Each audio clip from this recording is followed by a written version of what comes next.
To view this video in English, please click the link given above. 10ാം ക്ലാസ്സിൽ പഠിക്കുന്ന എൻ്റെ എല്ലാ മക്കൾക്കും ബയോളജി മൈ പാഷനിലേക്ക് സ്വാഗതം.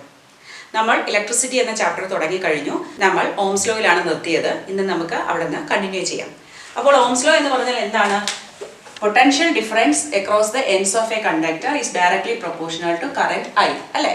അപ്പോൾ ഇവിടെ നമുക്ക് ഇത് പ്രൊപ്പോർഷണാലിറ്റി സൈൻ മാറ്റാനായിട്ട് ഈക്വൽ ആക്കാൻ ഒരു കോൺസ്റ്റന്റ് കൊടുത്തു. ആ കോൺസ്റ്റന്റ് ആണ് എന്ത്? R. ഇതാണ് ഓംസ് ലോയുടെ ഇക്വേഷൻ. അപ്പോൾ ഇനി നമുക്ക് ഇതിന്റെ യൂണിറ്റ് നോക്കിയാൽ റെസിസ്റ്റൻസിന്റെ യൂണിറ്റ് നമ്മൾ ഓം ആണെന്ന് പഠിച്ചു. Potential difference volt, current ampere. അപ്പോൾ ഞാൻ ഇനി എങ്ങനെയാണ് ഒരു 1 ഓമിനെ നമുക്ക് ഡിഫൈൻ ചെയ്യാൻ പറ്റുക? സോ റെസിസ്റ്റൻസ് എപ്പോഴാണ് 1 ഓം ആകുന്നത്? 1 volt of potential difference apply ചെയ്യുമ്പോൾ 1 ആംപിയർ ഓഫ് കറന്റ് ഫ്ലോ ചെയ്യുവാണെങ്കിൽ അപ്പോൾ നമുക്ക് അതിന്റെ റെസിസ്റ്റൻസ് എന്താണെന്ന് പറയാം? 1 ഓം ആണെന്ന് പറയാം, അല്ലേ? ഞാൻ നേരത്തെ പറഞ്ഞു ന്യൂമറേറ്ററും 1 ഡിനോമിനേറ്ററും 1. So we will get this 1. ഇനി നമ്മൾ നോക്കുന്നത് റെസിസ്റ്റൻസ് ഡിപ്പെൻഡ് ചെയ്യുന്ന ഫാക്ടേഴ്സ് എന്തൊക്കെയാണ്, അല്ലെങ്കിൽ ഒരു കണ്ടക്ടറിന്റെ റെസിസ്റ്റൻസിനെ ഇൻഫ്ലുവൻസ് ചെയ്യുന്ന ഫാക്ടേഴ്സ് എന്തൊക്കെയാണെന്നാണ്. അപ്പോൾ റെസിസ്റ്റൻസ് എന്ന് പറഞ്ഞാൽ എന്താണ്? ഒരു എതിർപ്പ്, അല്ലേ? ഒരു ഇലക്ട്രോൺസ് ഓടി പോകുമ്പോൾ അതിനെ തടഞ്ഞ് നിർത്തുന്നതിനെയാണ് നമ്മൾ റെസിസ്റ്റൻസ് എന്ന് പറയുന്നത്. കുറച്ച് തടസ്സമേ ഉള്ളെങ്കിൽ ലോ റെസിസ്റ്റൻസ്, നല്ല തടസ്സം ഉണ്ടെങ്കിൽ ഹൈ റെസിസ്റ്റൻസ്. നമ്മൾ ഹഡിൽസിന്റെ എക്സാമ്പിൾ വെച്ച് കഴിഞ്ഞ വീഡിയോയിൽ പഠിച്ചു. അപ്പോൾ ഇനി നമുക്ക് നോക്കേണ്ടത് ഇതിനെ ഇൻഫ്ലുവൻസ് ചെയ്യുന്ന ഫാക്ടേഴ്സ് എന്തൊക്കെയാണെന്നാണ്. 4 ഫാക്ടേഴ്സ് ആണ് ഉള്ളത്. ഏതൊക്കെയാണ്? ലെങ്ത് ഓഫ് ദ കണ്ടക്ടർ, അതായത് ഈ കറണ്ട് ഒഴുകുന്ന ആ വയറിനെയാണ് നമ്മൾ കണ്ടക്ടർ എന്ന് പറയുന്നത്. അപ്പൊ ലെങ്ത്, പിന്നെ ഏരിയ ഓഫ് ദി കണ്ടക്ടർ, അത് തിക്ക് വയറാണോ തിൻ വയറാണോ എന്നുള്ളത്, പിന്നെ എന്താണ്? നേച്ചർ ഓഫ് ദ മെറ്റീരിയൽ, ഏത് മെറ്റീരിയൽ കൂടിയാണ് അത് പോകുന്നത്, അതും വളരെ ഇമ്പോർട്ടൻ്റ് ആണ്. നമുക്കറിയാം ചിലതൊക്കെ കണ്ടക്ടേഴ്സ് ആണ്, ചിലത് പുവർ കണ്ടക്ടേഴ്സ് ആണ്, ചിലത് ഇൻസുലേറ്റേഴ്സ് ആണ്, അല്ലേ? അതിനനുസരിച്ച് റെസിസ്റ്റൻസും വ്യത്യാസമുണ്ട്. അതൊക്കെ നമ്മൾ കഴിഞ്ഞ വീഡിയോയിൽ പഠിച്ചു. 4മതായിട്ടുള്ളത് ടെമ്പറേച്ചർ ആണ്. ടെമ്പറേച്ചറിൽ ഡിഫറൻസ് വരുത്തിയാലും റെസിസ്റ്റൻസ് ഡിഫറെൻ്റ് ആവും. അപ്പോൾ നമുക്ക് ആദ്യം ലെങ്തിലുള്ള ഡിഫറൻസിൽ എങ്ങനെയാണ് അഫക്റ്റ് ചെയ്യുന്നത് നോക്കാം. സോ ഇമാജിൻ, ഇപ്പോൾ ഇത് ഇത്രയുള്ള ഒരു വയറാണ് ഞാൻ എടുത്തിരിക്കുന്നത്. ഇതിന്റെ ലെങ്ത് L ആണെന്ന് വിചാരിക്കുക. ഇതിൽ കൂടി ഇലക്ട്രോൺസ് ഇങ്ങനെ ഓടിപ്പോയിക്കൊണ്ടിരിക്കുക. അപ്പോൾ അതിനൊരു ചെറിയ ഒരു റെസിസ്റ്റൻസ് ഉണ്ടെന്ന് വിചാരിക്കുക. ഒത്തിരി ഇല്ല, ഒരു ചെറിയ റെസിസ്റ്റൻസ് ഉണ്ട്. ഓക്കെ, അപ്പോൾ ആദ്യം ഈ ഇലക്ട്രോണിന് ഇവിടെ മുതൽ ഇവിടെ വരെ ഓടുമ്പം ഈ റെസിസ്റ്റൻസ് അനുഭവിച്ചാൽ മതി. പക്ഷെ ഞാൻ അതിന്റെ ലെങ്ത് ഡബിൾ ആക്കിയെന്ന് വിചാരിക്കാം. അപ്പോൾ ഈ ഇലക്ട്രോൺസിന് എവിടെ വരെ ഓടിയെത്തണം? ഇവിടെ വരെ ഓടിയെത്തണം, അല്ലേ? അപ്പോൾ അത് അനുഭവിക്കുന്ന റെസിസ്റ്റൻസും കൂടുതലായിരിക്കില്ലേ? സ്വാഭാവികമായിട്ടും. അതായത് ഇതുവരെ ഓടുമ്പോഴും റെസിസ്റ്റൻസ് ഉണ്ട്, അതേ റെസിസ്റ്റൻസ് തുടർന്നുകൊണ്ടേയിരിക്കും. അപ്പൊ അതിനെ തരണം ചെയ്ത് വേണം മുന്നോട്ട് പോകാൻ. അപ്പോൾ നമുക്ക് ഇതിൽ നിന്ന് എന്ത് മനസ്സിലാക്കാം? ലെങ്ത് ഇൻക്രീസ് ചെയ്താൽ റെസിസ്റ്റൻസും ഇൻക്രീസ് ആവും. അതേസമയം ലെങ്ത് ഡിക്രീസ് ചെയ്താലോ റെസിസ്റ്റൻസും ഡിക്രീസ് ചെയ്യും, അല്ലേ? അപ്പോൾ ഇതിനെ നമുക്ക് എന്തായിട്ട് കണക്കാക്കാം? ഡയറക്ട്ലി പ്രൊപ്പോർഷണൽ എന്ന് മനസ്സിലാക്കാം. അതായത് length of a conductor is directly proportional to resistance. Okay, ഇനി നമുക്ക് രണ്ടാമത് ഏരിയ നോക്കാം. ഇപ്പോൾ ആദ്യം ഇതാണ് ഒരു വയറെന്ന് വിചാരിക്കാം. ഇനി അതിന്റെ ഇരട്ടി വീതിയുള്ള അല്ലെങ്കിൽ ഏരിയ ഉള്ള ഒരു വയർ എടുക്കുകയാണ്. അപ്പൊ നമുക്ക് കാണുമ്പോൾ തന്നെ അറിയാം ഇതൊരു തിൻ വയറാണ്, ഇതൊരു തിക്ക് വയറാണ്. അപ്പോൾ ഇതിൽ കൂടി ഇലക്ട്രോണ് പോകാൻ എളുപ്പമാണ്. എപ്പോഴും നമുക്കറിയാം ഒരു ചെറിയ സ്പേസിൽ കൂടി പോകുന്നതിനേക്കാളും ഒരു വൈഡർ സ്പേസിലാണെങ്കിൽ എളുപ്പമായിരിക്കും, അല്ലേ? നിങ്ങളൊന്ന് ആലോചിച്ച് നോക്കൂ. നിങ്ങളിപ്പോൾ സ്കൂൾ വിടുന്ന സമയത്ത് നിങ്ങൾ എന്തോ കാരണവശാൽ മേ ബി ടീച്ചറുടെ സ്റ്റാഫ് റൂമിൽ എന്തെങ്കിലും ആയിരുന്നു, നിങ്ങൾക്ക് നിങ്ങളുടെ ക്ലാസ്സിലേക്ക് പോകണം. ആ ക്ലാസ് കോറിഡോറിന്റെ വേറൊരു എൻഡിലാണെന്ന് വിചാരിക്കാം. സ്കൂൾ വിട്ടു, കുട്ടികളെല്ലാം ഒരേ ദിശയിലേക്ക് പോയിക്കൊണ്ടിരിക്കുകയാണ്. അപ്പോൾ നിങ്ങൾ മാത്രം അങ്ങോട്ട് പോകുമ്പോൾ ഒരു നാരോ കോറിഡോറിൽ കൂടി പോകുമ്പോൾ നിങ്ങൾക്ക് ഒത്തിരി റെസിസ്റ്റൻസ് അനുഭവപ്പെടും, അല്ലേ? അതേസമയം ആ കോറിഡോർ അതിന്റെ ഡബിൾ ആയിട്ടുള്ള വിട്ടാക്കി കൊടുത്തു കഴിഞ്ഞാലോ സ്വാഭാവികമായിട്ടും ആ തിരക്ക് കുറയും. അല്ലെങ്കിൽ നമ്മുടെ റോഡുകൾ, ചെറിയ റോഡിൽ കൂടെ തിരക്ക് കൂടുതലായിരിക്കും, വലിയ റോഡ് ഹൈവേയിലൊക്കെ തിരക്ക് കുറവായിരിക്കും, അല്ലേ? അപ്പോൾ ഇവിടെ അതാണ് കൂടുതൽ സ്പേസ് ഉള്ളപ്പോൾ ഇലക്ട്രോൺസിന് മൂവ് ചെയ്യാനുള്ള സ്പേസ് കൂടുതലുണ്ട്. അപ്പോൾ അവർക്ക് എളുപ്പത്തിൽ പോകാൻ പറ്റും, റെസിസ്റ്റൻസ് കുറയും. അപ്പോൾ നമുക്കിവിടെ അറിയാം ഏരിയ നമ്മൾ കൂട്ടിക്കൊടുത്താൽ റെസിസ്റ്റൻസ് എന്ത് പറ്റും? കുറഞ്ഞു വരും. അതേസമയം ഏരിയ കുറച്ചാലോ കുറച്ച് സ്പേസ് അല്ലേ ഉള്ളൂ, റെസിസ്റ്റൻസ് കൂടും. അപ്പോൾ ഒരു പാരാമീറ്റർ നമ്മൾ കൂട്ടുമ്പോൾ മറ്റേത് കുറയുന്നു. അപ്പൊ ഇവിടുത്തെ ഉള്ളൊരു റിലേഷൻ എന്താണ്? Inversely proportional. അപ്പൊ നമുക്ക് ഇവിടെ എഴുതാം resistance is inversely proportional to area. അപ്പോൾ ആദ്യത്തെ 2 ഫാക്ടേഴ്സ് നോക്കുകയാണെങ്കിൽ length directly proportional, area inversely proportional. ഇനി നമുക്ക് ഇത് രണ്ടും കൂടി ഒന്ന് ചേർത്ത് എഴുതി നോക്കാം. അപ്പോൾ ഞാൻ എഴുതി R is proportional to L, R is proportional to 1/A. ഇത് ചേർത്ത് എഴുതിയാലോ R is proportional to L upon A. ഇത് രണ്ടും കൂടി ഒന്നിച്ച് എഴുതി. ഇനി ഈ പ്രൊപ്പോർഷണാലിറ്റി മാറ്റിയിട്ട് ഞാനൊരു കോൺസ്റ്റന്റ് കൊടുക്കുകയാണ്. ഇവിടെ ഈ കോൺസ്റ്റന്റിനെ പറയുന്ന പേരാണ് റോ. ഇതൊരു ഗ്രീക്ക് ലെറ്റർ ആണ്. റോ എന്നാണ് വായിക്കേണ്ടത്. ഇതിങ്ങനെ എഴുതാം. ഓക്കെ, ഈ rho into L upon A. അപ്പോൾ ഈ പ്രൊപ്പോർഷണാലിറ്റി സൈൻ മാറ്റാൻ വേണ്ടി ഞാൻ കൊടുത്തൊരു കോൺസ്റ്റന്റ് ആണ് ഈ റോ. ഈ റോയെ പറയുന്ന പേരാണ് എന്ത്? റെസിസ്റ്റിവിറ്റി. റോ എന്നത് അതിൻ്റെ റെസിസ്റ്റിവിറ്റിയാണ്. ഇത് നമ്മുടെ എത്രാമത്തെ ഇക്വേഷൻ ആണെന്ന് ഓർമ്മയുണ്ടോ? 5ാമത്തെ മെയിൻ ഇക്വേഷൻ എന്ന് വിചാരിച്ച് നമുക്ക് എടുക്കാം. കാരണം ആദ്യത്തേത് Q = NE, രണ്ടാമത്തെ കറണ്ട് I = Q/T, മൂന്നാമത്തേത് potential difference V = work done by charge W/Q, നാലാമത്തേത് ഓംസ് ലോ V/I = R. അതിൽ തന്നെ വീണ്ടും 2 ഇക്വേഷനും കൂടി നമ്മൾ ഡിറൈവ് ചെയ്തു. V = IR, I = V/R, cross multiplication. പിന്നെ ഇതിപ്പോൾ റെസിസ്റ്റിവിറ്റിയിലേക്ക് വന്നിരിക്കുകയാണ്. R = raw into L/A. ഈ റോ എന്ന് പറയുന്നത് റെസിസ്റ്റിവിറ്റിയാണ്. ഈ റെസിസ്റ്റിവിറ്റി എന്ന് പറഞ്ഞാൽ ഇലക്ട്രോണിന്റെ ഫ്ലോയെ തടസ്സപ്പെടുത്താനുള്ള ഒരു കഴിവിനെയാണ് റെസിസ്റ്റിവിറ്റി. ഒരു പ്രതിരോധം തീർക്കുകയാണ്. അപ്പോൾ ആദ്യത്തേതിൽ ആ ഇലക്ട്രോൺസ് അനുഭവപ്പെടുന്ന പ്രതിരോധത്തെയാണ് നമ്മൾ എന്ത് പറയുന്നത്? റെസിസ്റ്റൻസ് എന്ന് പറയുന്നത്. എത്രത്തോളം ഹഡിൽസ് ചാടി പോകണം എന്നുള്ളതാണ് അതിൻ്റെ റെസിസ്റ്റൻസ്. പക്ഷെ അത് ഓഫർ ചെയ്യാനുള്ള ഒരു മെറ്റലിന്റെ കഴിവിനെയാണ് നമ്മൾ എന്ത് പറയുന്നത്? റെസിസ്റ്റിവിറ്റി. അപ്പോൾ നമ്മളിപ്പോൾ 2 വയർ എടുക്കുകയാണ്. ഒരു വയറ് സിൽവറിൻ്റെത്, മറ്റൊന്ന് അയണിൻ്റെത്. കോപ്പർ ആയാലും മതി. ഓക്കെ, രണ്ടും ഒരേ ലെങ്ത്, ഒരേ ഏരിയ, തിക്നെസ് ഉള്ള വയറിൽ കൂടിയാണെങ്കിൽ നമുക്കറിയാം ഇലക്ട്രോൺസ് ഈസി ആയിട്ട് ഫ്ലോ ചെയ്യുന്നത് നമ്മുടെ സിൽവർ വയറിൽ കൂടിയായിരിക്കും. കാരണം സിൽവറിന് പ്രതിരോധം തീർക്കാനുള്ള കഴിവ് വളരെ കുറവാണ്. അപ്പോൾ ഇലക്ട്രോൺസിന് സ്മൂത്ത് ആയിട്ട് ഫ്ലോ ചെയ്യാൻ പറ്റും. പ്രതിരോധം കുറവെന്ന് പറയുമ്പോൾ ഇലക്ട്രോൺസിൽ അനുഭവപ്പെടുന്ന റെസിസ്റ്റൻസ് കുറവാണ്. അതെന്തുകൊണ്ടാണ്? നമ്മുടെ സിൽവറിന്റെ റെസിസ്റ്റിവിറ്റി കുറവാണ്. അത് ഉണ്ടാക്കാനുള്ള കഴിവ് കുറവാണ്, റെസിസ്റ്റിവിറ്റി. ഓക്കെ, സോ ആ റെസിസ്റ്റിവിറ്റി കുറവായതുകൊണ്ട് തന്നെ ഇലക്ട്രോൺസ് ഓടിപ്പോകും. അപ്പോൾ റെസിസ്റ്റിവിറ്റി കുറവായിട്ട് ഇതൊരു ഗുഡ് കണ്ടക്ടർ ആണെന്ന് പറയാം. ഇനി കമ്പയർഡ് ടു നമ്മുടെ സിൽവർ നോക്കിയാൽ അയണിന് കുറച്ചും കൂടി പ്രതിരോധമുണ്ട്. അപ്പോൾ അയണിന്റെ കണ്ടക്ടിവിറ്റി എന്താണ്? കുറവാണ്. അത്രയ്ക്ക് സ്പീഡിൽ കടത്തിവിടാൻ പറ്റില്ല അയണിന്. അപ്പോൾ അയണിന്റെ റെസിസ്റ്റിവിറ്റി കൂടുതലാണ്. അപ്പോൾ റെസിസ്റ്റൻസും കൂടുതലാണ്. എന്തുകൊണ്ട്? ബിക്കോസ് അതിന്റെ റെസിസ്റ്റിവിറ്റി കൂടുതലാണ്. മനസ്സിലായില്ലേ? അപ്പോൾ റോ എന്ന് പറയുന്നത് റെസിസ്റ്റിവിറ്റിയാണ്. അപ്പോൾ നമുക്ക് റെസിസ്റ്റിവിറ്റി കണ്ടുപിടിക്കാനുള്ള ഇക്വേഷൻ ഇതിൽ നിന്ന് നമുക്ക് എങ്ങനെ മനസ്സിലാക്കാം? Rho = R × A upon L. ഇതാണ് നമ്മുടെ ഇക്വേഷൻ. ഇത് റോ ആണ്. Rho = resistance into area upon L. അപ്പോൾ ഇനി നമുക്ക് ഇതിനെ ബേസ് ചെയ്തിട്ടുള്ള ചില ഇമ്പോർട്ടൻറ്റ് കോൺസെപ്റ്റ്സ് നോക്കാം. അപ്പോൾ നമ്മൾ കണ്ടു 4 ഫാക്ടേഴ്സ് ഏതൊക്കെയാണ്? Length directly proportional to resistance, area inversely proportional to resistance, nature of the conductor അത് ഒരിക്കലും മാറില്ല. നിങ്ങൾക്ക് ചിലപ്പോൾ ചില ചോദ്യം കിട്ടും, ഒരു കണ്ടക്ടറിന് ലെങ്ത് L ആണ്, അതിൻ്റെ ലെങ്ത് 2L ആക്കി, അതിൻ്റെ റെസിസ്റ്റിവിറ്റി എങ്ങനെ ചേഞ്ച് ചെയ്യും? ശ്രദ്ധിച്ച് വായിച്ചില്ലെങ്കിൽ കുട്ടികൾ പെട്ടെന്ന് പറയും ഓക്കെ ലെങ്ത് കൂട്ടി അപ്പോൾ റെസിസ്റ്റൻസും ഡബിളായി, റെസിസ്റ്റിവിറ്റി ഡബിളായി എന്ന് പറയും. പക്ഷെ അങ്ങനെ ഒരിക്കലും എഴുതരുത്. റെസിസ്റ്റൻസ് ഡബിൾ ആകും, പക്ഷെ റെസിസ്റ്റിവിറ്റി മാറില്ല. അത് ഓരോ മെറ്റലിൻ്റെ ഒരു ക്യാരക്ടറിസ്റ്റിക്കാണ്, അത് മാറ്റാൻ പറ്റില്ല. ലെങ്ത് കൊണ്ടോ ഏരിയ കുറച്ചാലൊന്നും ഈ റെസിസ്റ്റിവിറ്റി മാറാൻ പോകുന്നില്ല. അത് അതിൻ്റെ നേച്ചറാണ്. ഓക്കെ, പിന്നെയുള്ളത് ടെമ്പറേച്ചറാണ്. ടെമ്പറേച്ചറിൽ വ്യത്യാസം വരുത്തിയാലും നമ്മുടെ റെസിസ്റ്റൻസ് ചേഞ്ച് ആവും. ഇനി നമ്മൾ പഠിക്കാൻ പോകുന്നത് വളരെ ഇമ്പോർട്ടൻ്റ് ആണ്. ഇവിടെ നമ്മൾ ലെങ്തും ഏരിയയും മാറുമ്പോൾ എങ്ങനെ റെസിസ്റ്റൻസ് മാറുന്നു എന്ന് മനസ്സിലാക്കി വെക്കണം. അപ്പോൾ ഇവിടെ ഒരു സാധാരണ നോർമൽ കണ്ടക്ടറാണ് എടുത്തിരിക്കുന്നത്. അതിൻ്റെ ലെങ്ത് L ആണ്, അതിൻ്റെ ഏരിയ എത്രയാണ്? A ആണ്. അപ്പോൾ നമുക്ക് എഴുതാം R = raw into L upon A. Okay, ഇതാണ് ഇതിൻ്റെ റെസിസ്റ്റൻസ് ഈ വയറിന്. ഇതൊരു നോർമൽ നമ്മുടെ സ്റ്റാൻഡേർഡ് വയർ നമ്മൾ എടുത്തു. ഇനി ഇത് രണ്ടാമത്തെ കേസിൽ ഇവിടെ നമ്മൾ കാണുന്നു ഏരിയ സെയിം ആക്കിയാണ് വെച്ചിരിക്കുന്നത്. ഏരിയയിൽ വ്യത്യാസമൊന്നും വന്നിട്ടില്ല. പക്ഷെ നമ്മൾ ഇതേ തിക്നെസ് ഉള്ള വയറ് ഇരട്ടി നീളത്തിൽ എടുത്തിരിക്കുന്നു. മേ ബി ഇതൊരു 1 മീറ്റർ ആണെങ്കിൽ ഇപ്പോൾ ഇത് 2 മീറ്റേഴ്സ് ആണ് നമ്മൾ എടുത്തിരിക്കുന്നത്. പക്ഷെ വയറ് സെയിം ആണ്, സെയിം തിക്നെസ് ആണ്. അപ്പോൾ ഇത് നമുക്ക് നോക്കിയാൽ നമുക്ക് അടുത്ത പുതിയ റെസിസ്റ്റൻസിനെ R' എന്ന് കൊടുക്കാം. ഓക്കെ, R' എങ്ങനെ വരാം? റോ ഇൻറ്റു ഇവിടെ L എത്രയായി? 2 ടൈംസ് ആയി അല്ലേ? എക്ക് വല്ല വ്യത്യാസമുണ്ടോ? ഇല്ല, ഇപ്പോഴും സെയിം ആണ്. അപ്പോൾ നമുക്കിവിടെ എന്ത് എഴുതാം? 2 പുറത്തെടുക്കാം. 2 ഇൻറ്റു ബാക്കി ഇനി എന്തുണ്ട്? Raw into L upon A. ഈ റോയിൻ്റെ L upon A എന്ന് പറയുന്നത് എന്താണ്? നമ്മുടെ R ആണ് അല്ലേ? സോ R' എന്ന് പറയുന്നത് എന്താണ്? 2R.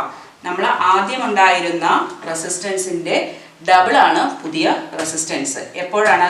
നമ്മൾ അതിൻ്റെ ലെങ്ത് ഡബിൾ ആക്കി. Area remaining the same but length double ആക്കിയപ്പോൾ റെസിസ്റ്റൻസ് ഡബിൾ ആയി. ഇനി ഇത് നോക്കാം. ഇവിടെ നമ്മൾ ലെങ്ത് ഹാഫ് ആക്കി, ഏരിയ ഇപ്പോഴും സെയിം ആണ്. അപ്പോൾ ഇതേ വയറിനെ നമ്മൾ രണ്ടായിട്ട് മുറിച്ചിട്ട് ഒരു ഹാഫ് നോക്കുക എന്ന് വിചാരിക്കാം.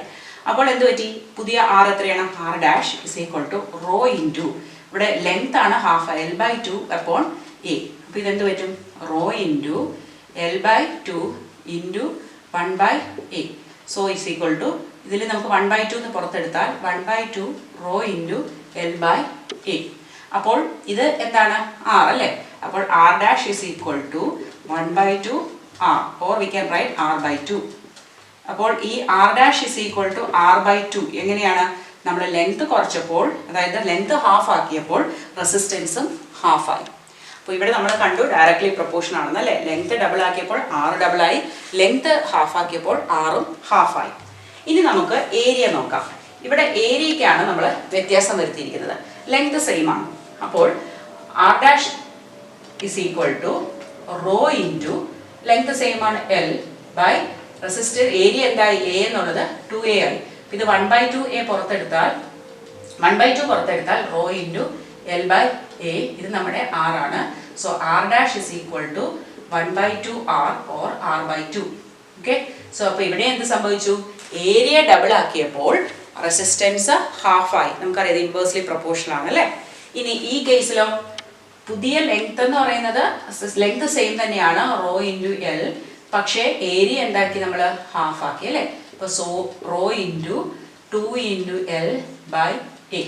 അപ്പോൾ നമുക്ക് ഈ 2 പുറത്തെടുത്താലോ? R dash is equal to 2R. ഈ റോ ഇൻറ്റു L/a R അല്ലേ? അപ്പോൾ ഇവിടെ ഏരിയ ഹാഫ് ആക്കിയപ്പോൾ റെസിസ്റ്റൻസ് ഡബിളായി. അപ്പോൾ എപ്പോഴും ഓർത്ത് വെച്ചേക്കുക, ലെങ്ത് ഡയറക്ട്ലി പ്രൊപ്പോർഷൻ ആണ്. ലെങ്ത്തിൽ നമ്മൾ എന്ത് മാറ്റം വരുത്തിയാലും അതുപോലെ റെസിസ്റ്റൻസ് മാറും. ഡബിൾ ആക്കിയാൽ റെസിസ്റ്റൻസ് ഡബിൾ ആകും, ഹാഫ് ആക്കിയാൽ റെസിസ്റ്റൻസ് ഹാഫ് ആകും. അതേസമയം ഏരിയ ആണെങ്കിലോ ഓപ്പോസിറ്റ് ആണ്.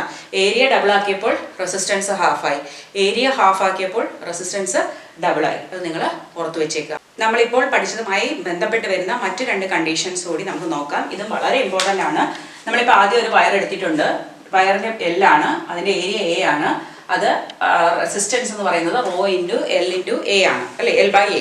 അപ്പോൾ നമ്മൾ നേരത്തെ കണ്ടതിൽ ഇപ്പോൾ ആദ്യം ഒരു വയർ ഇതായിരുന്നെങ്കിൽ പിന്നെ എടുത്ത വയർ ഡബിൾ ദ ലെങ്ത്, വേറൊരു വയറായിരുന്നു. സെയിം തിക്നെസ് ആകാം, അല്ലെങ്കിൽ മാറിയെടുക്കാം. പക്ഷേ ഇനി നമ്മൾ കാണുന്നത് ഒരേ വയറിനെ തന്നെ നമ്മൾ എങ്ങനെ നീട്ടുകയും അല്ലെങ്കിൽ ചുരുക്കുകയും ചെയ്യുന്നു എന്നുള്ളതാണ്. അപ്പോൾ ഇവിടെ നമ്മൾ ഈ സെയിം വയറായിരുന്നു നമുക്ക് ലെങ്ത് L ഉള്ളത്, അതിനെ നമ്മൾ വലിച്ച് നീട്ടി ഡബിൾ ദ ലെങ്ത് ആക്കുകയാണ്. അപ്പോൾ ഉള്ള വയറിനെ വലിച്ചു നീട്ടുമ്പോൾ അതിൻ്റെ ലെങ്ത് ഡബിൾ ആവുന്നതിനോടൊപ്പം അതിൻ്റെ തിക്നെസ് കുറഞ്ഞു പോകും അല്ലേ? കാരണം സെയിം മെറ്റീരിയലിനാണ് നമ്മൾ വലിച്ചത്. അപ്പോൾ അതിൻ്റെ ഏരിയ കുറയാണ് ചെയ്യുന്നത്. അപ്പോൾ ഇവിടെ ലെങ്ത് ഡബിൾ ആയപ്പോൾ ഏരിയ എന്തായി? ഹാഫായി. അപ്പോൾ ക്വസ്റ്റ്യനിൽ stretch the wire to double the length, stretching, okay, or pulled the wire to double its length, ഇങ്ങനെ ഏതെങ്കിലും വേർഡ്സ് ആ ക്വസ്റ്റ്യനിൽ ഉണ്ടെങ്കിൽ നിങ്ങൾ ശ്രദ്ധിക്കുക. കാരണം ഈ കേസിൽ ലെങ്ത് ഡബിൾ ആകുന്നതോടൊപ്പം ഏരിയ ഹാഫ് ആകുകയും കൂടി ചെയ്യും. അപ്പോൾ നമ്മുടെ പുതിയ ആർ ഡാഷ് എങ്ങനെ വരും? R dash is equal to rho into length ഇപ്പം എത്രയായി? 2L. അപ്പോൾ ഏരിയ എത്രയായി? A/2. അപ്പോൾ ഇതെന്തായി? Rho into 2L into 2/a അല്ലേ? അപ്പോൾ റോ ഇൻറ്റു 4L/a. അപ്പോൾ 4 വെളിയിൽ എടുത്താലോ? 4 into rho into L/a. Rho into L/a എന്താണ്? R ആണ് അല്ലേ? So R dash is equal to 4R എന്ന് നമുക്ക് മനസ്സിലായി. ഇതാണ് നമ്മുടെ പുതിയ വാല്യൂ. പുതിയ റെസിസ്റ്റൻസ് എന്ന് പറയുന്നത് 4 ടൈംസ് ആണ് ആദ്യത്തെ റെസിസ്റ്റൻസിൻ്റെ. മറ്റേ കേസിൽ എന്തായിരുന്നു? ഒരു കാര്യം മാത്രമേ ചേഞ്ച് ചെയ്യുന്നുള്ളൂ അല്ലേ? അപ്പോൾ ഡബിളായി അല്ലെങ്കിൽ ഹാഫായി. ഇവിടെ 4 ടൈംസ് ആണ്. അപ്പോൾ ഇവിടെ 2L ഡബിൾ ആവുന്നത് കൊണ്ട് റെസിസ്റ്റൻസ് ഡബിൾ ആകും. ഇവിടെ ഏരിയ ഹാഫ് ആകുന്നത് കൊണ്ടും റെസിസ്റ്റൻസ് ഡബിൾ ആകും. അങ്ങനെ ടോട്ടൽ 4 ടൈംസ് അതിൽ വ്യത്യാസം വരുന്നുണ്ട്. ഇനി അടുത്തൊരു കേസ് നോക്കുകയാണെങ്കിൽ ഈ വയർ നോക്കൂ. ഇതേ വയറിനെ തന്നെ, സപ്പോസ് ഇതായിരുന്നു ആദ്യത്തെ വയർ, നമ്മൾ അതിനെ തന്നെ മടക്കി ഡബിൾ ആക്കുകയാണ്. അപ്പോൾ ലെങ്ത് ഹാഫായി, പക്ഷെ അപ്പോൾ ഏരിയ എന്താകും? ഡബിൾ ആകും അല്ലേ? കാരണം ഈ സെയിം വയറിനെയാണ് നമ്മൾ ഫോൾഡ് ചെയ്യുന്നത്. അപ്പോൾ ഫോൾഡൽ അല്ലെങ്കിൽ ഡബിൾ ഡോൺ ഇറ്റ് എന്നുള്ള വേർഡാണ് ക്വസ്റ്റ്യൻ പേപ്പറിലുള്ളതെങ്കിൽ അതേ വയറിനെ തന്നെയാണ് നമ്മൾ മടക്കുന്നത്. അപ്പോൾ ലെങ്ത് കുറയുമെങ്കിലും ഏരിയ കൂടുകയാണ് ചെയ്യുന്നത്. അപ്പോൾ നമുക്ക് എങ്ങനെ എഴുതാം? Rho R dash is equal to rho into L ഹാഫായി, പകരം ഏരിയ ഡബിളായി. So rho into L/2. 2a എന്ന് പറയുന്നത് 2a/1 അല്ലേ? അപ്പോൾ cross multiply by the reciprocal എന്ന് പറയുമ്പോൾ എന്തായി? 1/2a. So rho into L/4a. അപ്പോൾ ഈ 1/4 പുറത്തെടുത്താലോ, rho into L by A, ഇത് R ആണ് അല്ലേ. അപ്പോൾ നമ്മുടെ പുതിയ റെസിസ്റ്റൻസ് എന്തായി കിട്ടി? R dash is equal to R/4.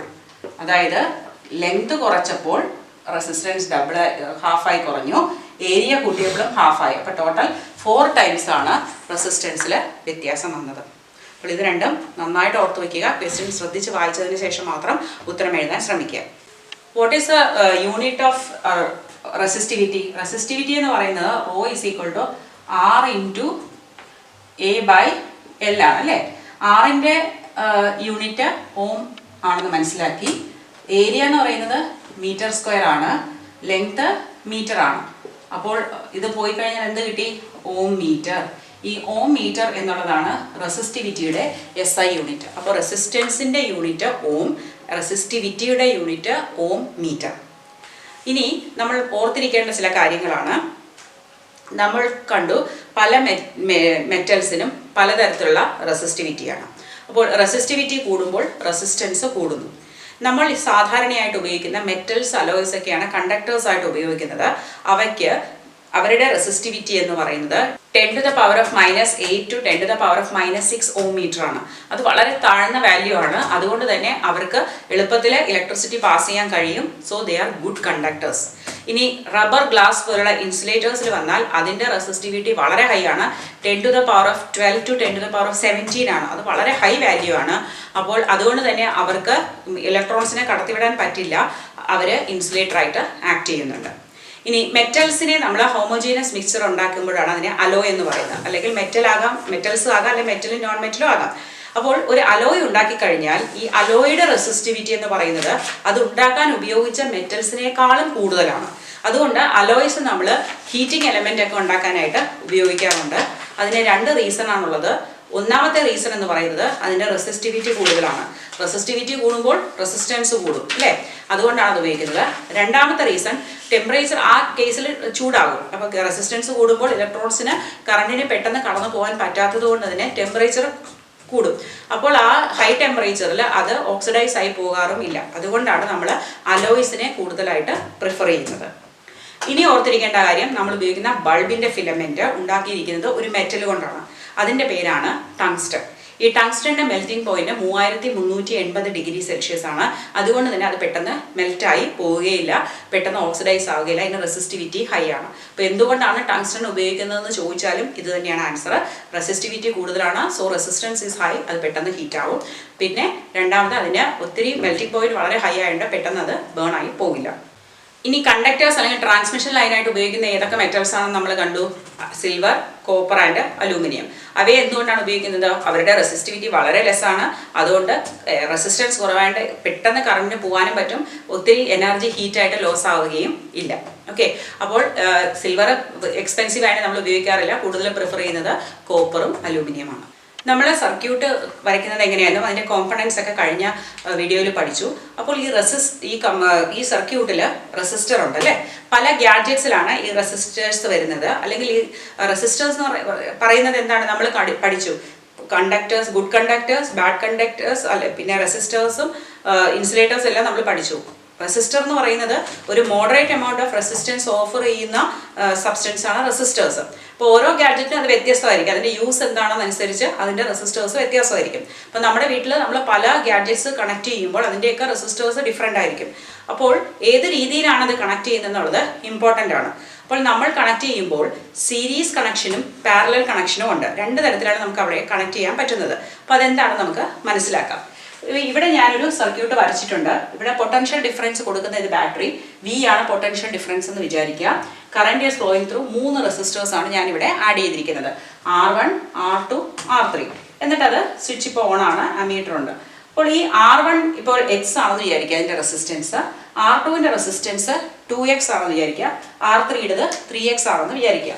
അപ്പോൾ ഇവിടെ ഞാൻ സീരീസ് കണക്ഷനാണ് പറയുന്നത്. അപ്പോൾ എങ്ങനെയാണ് സീരീസ് എന്ന് മനസ്സിലാക്കുന്നത്? അതൊരു സിംഗിൾ വയറിലാണ് കണക്ട് ചെയ്തിരിക്കുന്നത്. ഇവിടെ നിങ്ങൾക്ക് ഈ വയർ ബ്രാഞ്ച് ചെയ്യുന്നതായിട്ടോ അല്ലെങ്കിൽ വേറൊരു വയറുമായിട്ട് കണക്ട് ചെയ്യുന്നതോ കറണ്ട് വേറെ ചാനലിലോട്ട് പോകുന്ന ഒന്നും കാണാൻ വയ്യ. ഇവിടെ നിന്ന് വരുന്ന കറണ്ട് കറക്റ്റ് അതിൽ കൂടി ഒഴുകി തിരിച്ചെത്തുകയാണ് ചെയ്യുന്നത്.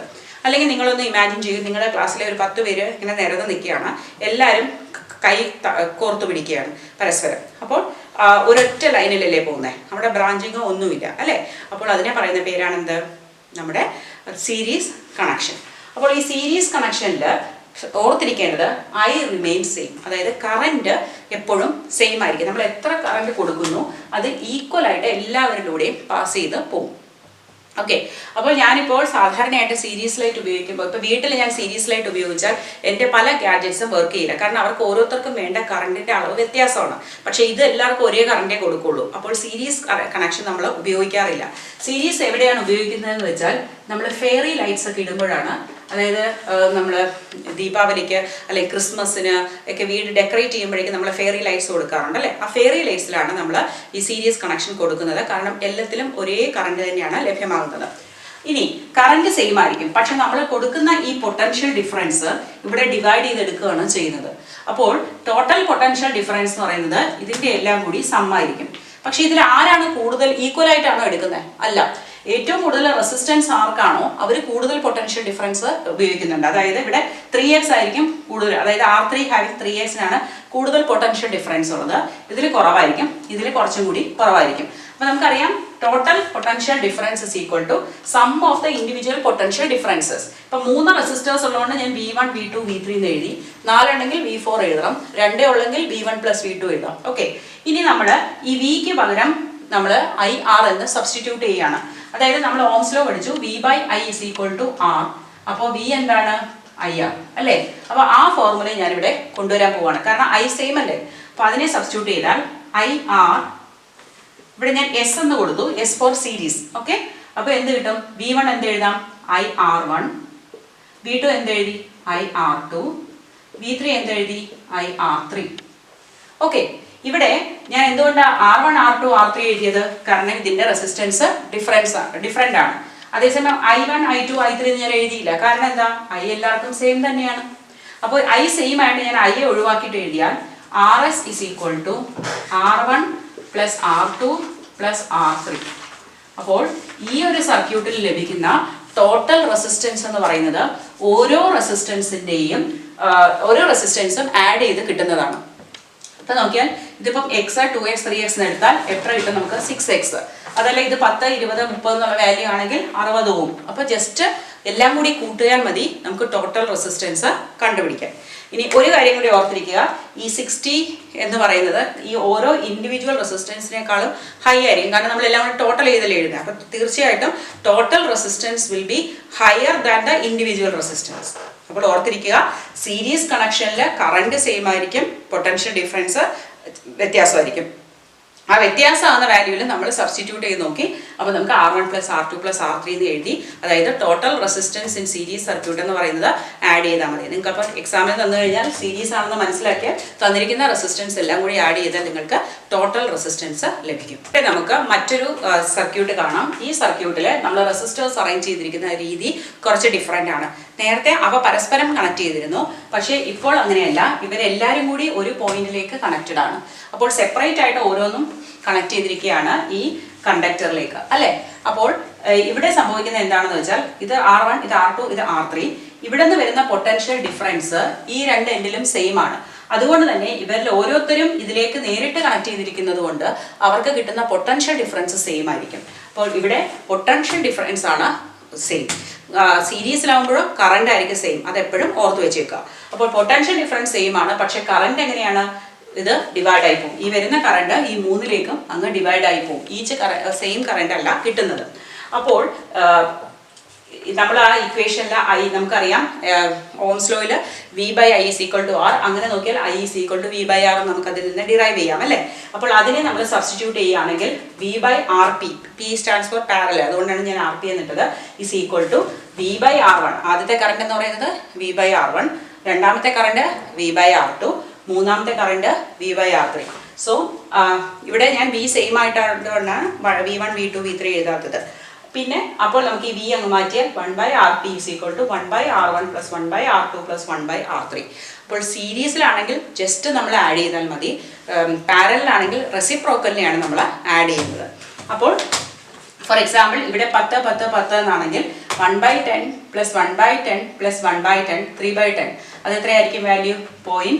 33 എന്നുള്ളതാണ് വാല്യൂ. അപ്പോൾ ഇവിടെ നമുക്കറിയാം ഈ ടോട്ടൽ വാല്യൂ എന്ന് പറയുന്നത് ഇൻഡിവിജ്വൽ വാല്യൂസിനേക്കാളും കുറവാണ് നമുക്ക് കിട്ടിയത്. സീരീസിലാണെങ്കിലോ ടോട്ടൽ വാല്യൂ കൂടുതലായിരിക്കും. അപ്പോൾ എപ്പോഴും കൂടുതൽ റെസിസ്റ്റൻസ് നമുക്ക് കിട്ടണമെങ്കിൽ സീരീസിൽ കണക്ട് ചെയ്യണം. ടോട്ടൽ റെസിസ്റ്റൻസ്, കുറഞ്ഞ ടോട്ടൽ റെസിസ്റ്റൻസ് ആണ് നമ്മുടെ പാരലൽ കണക്ഷനിൽ ലഭ്യമാകുന്നത്. ഇനി ഇത് രണ്ടും ഈക്വൽ വാല്യൂ ആണെങ്കിൽ നിങ്ങൾക്ക് 5 ആംപിയർ ആൻഡ് 5 ആംപിയർ രണ്ടെണ്ണം പാരലൽ തന്നിരിക്കുന്നതെങ്കിൽ കാൽക്കുലേഷൻ വളരെ ഈസിയാണ്. നേരെ ഹാഫ് എടുത്താൽ മതി. ഇവിടെ 3 എണ്ണം ഒരേ വാല്യൂ ആണെങ്കിൽ ഡിവൈഡ് ബൈ 3 ചെയ്താൽ മതി. പക്ഷേ നിങ്ങൾക്ക് പ്രോബ്ലം ആയിട്ട് ചോദിക്കുമ്പോൾ മൾട്ടിപ്പിൾ ചോയ്സിന് നിങ്ങൾക്ക് ഇത് ഉപയോഗിക്കാം. പക്ഷേ നിങ്ങൾക്ക് 2 മാർക്കോ 3 മാർക്കിൻ്റെയൊക്കെ പ്രോബ്ലം ചോദിക്കുകയാണെങ്കിൽ നിങ്ങൾ വ്യക്തമായിട്ട് ഇത് സ്റ്റെപ്പ് എഴുതി തന്നെ ചെയ്യേണ്ടി വരും. സീരീസ് ആൻഡ് പാരലൽ കണക്ഷൻ്റെ കുറച്ച് അഡ്വാൻറ്റേജസ് അല്ലെങ്കിൽ ഡിസഡ്വാൻറ്റേജസ് എന്തൊക്കെയാണെന്ന് നോക്കാം. അപ്പോൾ സീരീസ് നമ്മൾ ഹൗസ് ഹോൾഡിൽ സാധാരണയായിട്ട് ഉപയോഗിക്കാറില്ല. ഞാൻ നേരത്തെ പറഞ്ഞു ഫെയറി ലൈറ്റ്സിലൊക്കെയാണ് ഉപയോഗിക്കുന്നത്. അതിന് കാരണം എന്താണ്? സെയിം കറന്റ് ആണ് സീരീസിൽ നമ്മൾ പറഞ്ഞല്ലേ. അപ്പോൾ എൻ്റെ വീട്ടിൽ പലതരം ഗാഡ്ജറ്റ്സ് ഉണ്ട്. ഇപ്പോൾ എൻ്റെ ബൾബിന് വേണ്ട കറണ്ട് അല്ല എ സിക്ക് വേണ്ടത്. അപ്പോൾ ഞാനത് സീരീസിൽ കണക്ട് ചെയ്താൽ അത് വർക്ക് ചെയ്യില്ല. കാരണം അവർക്ക് രണ്ടുപേർക്കും കിട്ടുന്ന ഒരേ കറണ്ടാണ്, പക്ഷെ അവർക്ക് അത് വർക്ക് ചെയ്യാൻ പറ്റില്ല. അപ്പോൾ എന്ത് കണക്ഷൻ വേണം? പാരലൽ കണക്ഷൻ വേണം. ഇനി രണ്ടാമതായിട്ട് നമ്മൾ ഇതെല്ലാം കൂടി ഒന്നിന് പിറകെ ഒന്നായിട്ട് കണക്ട് ചെയ്യുകയാണ് അല്ലേ. അപ്പോൾ എല്ലാത്തിനും കൂടി ഒരു സ്വിച്ചേ ഉള്ളൂ. അപ്പോൾ ഞാൻ ഒരു സ്വിച്ച് ഓൺ ചെയ്യുമ്പോൾ എല്ലാ ഗാഡ്ജറ്റും ഓൺ ആവും. അതിൻ്റെ ആവശ്യമുണ്ടോ? ഇല്ല. നമുക്ക് ഓരോന്നും ഇൻഡിവിജ്വൽ ആയിട്ടാണ് ഓപ്പറേറ്റ് ചെയ്യേണ്ടത്. അതാണ് രണ്ടാമത്തെ ഡിസഡ്വാൻറ്റേജ്. മൂന്നാമത്തേത്, ഇതെല്ലാം ഇങ്ങനെ കണക്ട് ചെയ്തിരിക്കുന്നത് കൊണ്ട് തന്നെ ഏതെങ്കിലും ഒന്നിന് എന്തെങ്കിലും കുഴപ്പം വന്ന് ഓഫായാൽ എല്ലാം ഓഫാവും. അപ്പോൾ നമുക്കിതിൽ ഏതിനാണ് തെറ്റ് പറ്റി അല്ലെങ്കിൽ ഒരു ഡാമേജ് പറ്റിയെന്ന് നമുക്ക് അറിയാൻ പറ്റില്ല. നമ്മൾ ഓരോന്നും ചെക്ക് ചെയ്യേണ്ടി വരും. അത് വളരെ ഡിഫിക്കൽട്ട് ആയിട്ടുള്ള ഒരു ടാസ്ക്കാണ്. ഇത് മൂന്നുമാണ് അതിൻ്റെ ഡിസഡ്വാൻറ്റേജ്. ഇനി എന്തുകൊണ്ടാണ് പാരലൽ കണക്ഷൻ വീട്ടിൽ നമ്മൾ പ്രിഫർ ചെയ്യുന്നത്? ഇതിൻ്റെ ഓപ്പോസിറ്റ് നോക്കിയാൽ മതി. പാരലൽ കണക്ഷനിലും പൊട്ടൻഷ്യൽ ഡിഫറൻസ് സെയിം ആയിരിക്കും. ഇപ്പോൾ എൻ്റെ വീട്ടിലെ എല്ലാ ഗാഡ്ജറ്റ്സിനും 220 വോൾട്ട് പൊട്ടൻഷ്യൽ ഡിഫറൻസ് ലഭിക്കുന്നുണ്ട്. അവയ്ക്ക് ആവശ്യമുള്ള കറണ്ട് ഡ്രോ ചെയ്ത് വർക്ക് ചെയ്യാൻ പറ്റുന്നുണ്ട്. രണ്ടാമതെന്ന് വെച്ചാൽ ഇത് പാരലൽസ് ഇൻഡിവിജ്വലി കണക്റ്റഡ് ആയതുകൊണ്ട് തന്നെ ഓരോന്നിനും സെപ്പറേറ്റ് സ്വിച്ച് ഉണ്ട്. അപ്പോൾ നമുക്ക് അതിനെ ഇൻഡിവിജ്വൽ ഓപ്പറേറ്റ് ചെയ്യാം. എനിക്ക് ഫാൻ വേണ്ടപ്പോൾ മാത്രം ഫാൻ ഇടാം, ലൈറ്റ് ഉള്ളപ്പോൾ ലൈറ്റ് ഇടാം, അല്ലാതെ എല്ലാം ഒന്നിച്ച് വർക്കാവില്ല. പിന്നെ ഒരെണ്ണം ഫെയിൽ ആയാലും അത് മറ്റേ ഗാഡ്ജറ്റ്സിൻ്റെ ഫംഗ്ഷനെ ഒട്ടും അഫക്റ്റ് ചെയ്യുന്നില്ല എന്നുള്ളതാണ് മറ്റൊരു പോയിന്റ്. ഞാൻ ഇന്ന് ഡിസ്കസ് ചെയ്ത പാഠഭാഗങ്ങളെല്ലാം നിങ്ങൾക്ക് മനസ്സിലായെന്ന് കരുതുന്നു. നിങ്ങളുടെ വിലയേറിയ നിർദ്ദേശങ്ങൾ കമൻറ്റ് ബോക്സിൽ രേഖപ്പെടുത്തണം. അതെനിക്ക് വളരെയധികം എൻകറേജ്മെൻറ്റ് തരുന്നുണ്ട്. അതൊരു നല്ല ഫീഡ്ബാക്കാണ്. എപ്പോഴും ടീച്ചിങ് എന്ന് പറയുന്നത് ഫീഡ്ബാക്കിനെ ഡിപ്പെൻഡ് ചെയ്താണ് ഇരിക്കുന്നത്. അപ്പോൾ നിങ്ങളുടെ ഫീഡ്ബാക്ക് അനുസരിച്ചാണ് ഞാൻ എത്രത്തോളം ചെയ്യണം, എന്തൊക്കെ ചെയ്യണമെന്ന് തീരുമാനിക്കുന്നത്. ഒപ്പം തന്നെ നിങ്ങളുടെ കൂട്ടുകാർക്കെല്ലാം കൂടി ഷെയർ ചെയ്യണം, ലൈക്ക് ചെയ്യണം, സബ്സ്ക്രൈബ് ചെയ്യണം. Biology my passion. Thank you for watching.